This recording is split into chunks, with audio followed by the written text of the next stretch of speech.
Pernah tak kau rasa blur tiba-tiba, padahal kau tak buat apa pun? Atau tengah baca nota, satu ayat pun tak masuk otak. Mata baca, tapi kepala kosong. Sebelum salahkan nasi lemak pagi tadi, tanya diri, cukup minum air tak hari ini?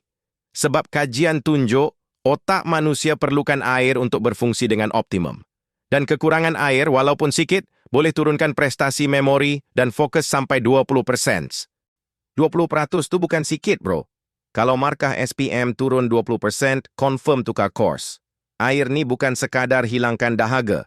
Ia bantu bawa oksigen dan nutrien ke otak dan kekalkan suhu otak yang stabil. Tanpa air yang cukup, otak akan jadi slow, macam laptop 2012. Paling ketara, short-term memory jadi lemah. Sebab tu bila dehidrasi, kau asyik lupa kunci, dompet, charger, nama crush. Jadi kalau nak boost otak, tak perlu ubat pelik, tak perlu kopi mahal. Minum air je. Tips mudah, set reminder setiap 2 jam. Atau letak botol air besar depan mata. Biar otak tahu, ni bekalan aku untuk hidupkan sistem.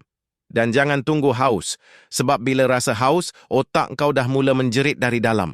Pernah tak kau rasa otak slow gila, lepas tu baru sedar tak minum air sejak pagi? Komen aku mangsa dehidrasi otak kalau pernah. Kalau kau nak hidupkan otak kau setiap hari, mulakan dengan minum air dan tekan subscribe sekarang. Otak on. Hidupkan otak kau.